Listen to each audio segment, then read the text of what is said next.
ከኔ እድሜ ቀንሶ ላንተ ቢሰጥ ደስ ይለኛል።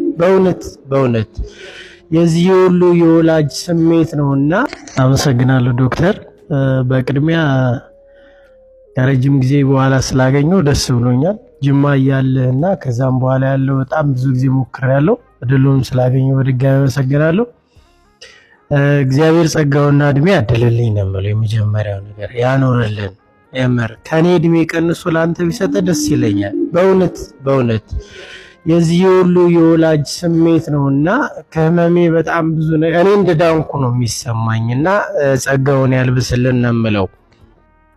ማለት በቀን እንዳየሁት ከሆነ ይሄ 2 ቀን እኔ እንኳን ከ15 በላይ ህፃናት ነው የምሰራው በአንድ ቀን ውስጥና ምንም እንኳን ሙያው ውስጥ ባልኖርበትም ሰርጀሪ ማለት አእምሮህን ሳይኮሎጂካሊም ፊዚካሊም በጣም የሚያደክም ነገር መሆኑ የታወቀ ነው። እንኳን አንተ ለሚጠብቅ ለአንድ ሰው እንኳን በጣም ከባድ እንደሆነ አውቃለሁና ይሄ በመሃል እኛን ለማጽናናት እየወጣህ የምታረገው ነገር ህፃናቶቹ ደስ ብሏቸው እንዲሰሩ ይሄ ነው እንግዲህ እንደምታዩት ጆሮ ውስጥ የነበረው ጠጠር ማለት ነው።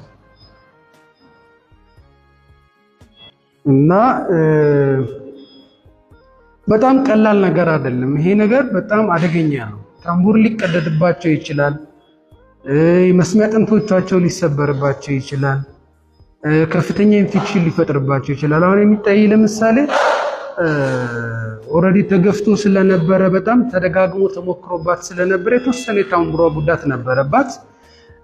ከዛም ውጭ ኢንፌክሽን ፈጥሮባት ነበር ወደኔ የመጣችው እና ያው ትንሽም ስለቆየ የገባው ነገር ማለት ነውና በተቻለ መጠን ጆሮ ውስጥ የገባን ማንኛውም ባዕድ ነገር በጣም ከፍተኛ በሆነ ጥንቃቄ መውጣት አለበት። ፕላስ ደግሞ በተቻለ መጠን ባለሙያዎች ሲባል የአንገት በላይ ስፔሻሊስት ሐኪሞች በትኩረት እያዩ ልክ እንደዚህ በመሳሪያ ቀስ ብሎ ማውጣት ይቻላል ያለምንም ችግር ማለት ነው። የማደንዘዣ ሳይሰጥ ማለት ነው። ግን ኦልሬዲ ከገባና ወደ ውስጥ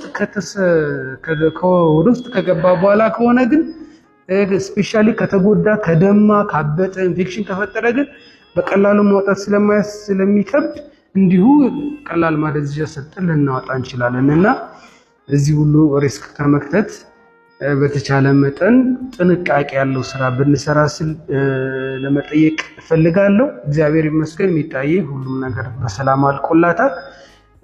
ያለ ምንም ችግር ሊወጣላት ይችላል ማለት ነው። ግን በጣም እግዚአብሔር ምስክሬ ነው አድካሚ ነበረ።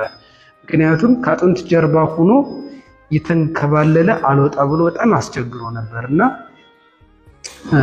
ነገር ግን በመጨረሻ ሰዓት ተሳክቷል ያለ ምንም ችግር። በጣም አመሰግናለሁ። እንግዲህ መልእክቴን ውሰዱ።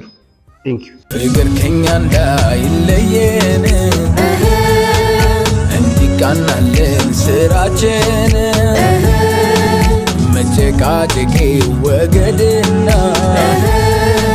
ሰላም ይሁን ለሁላችን።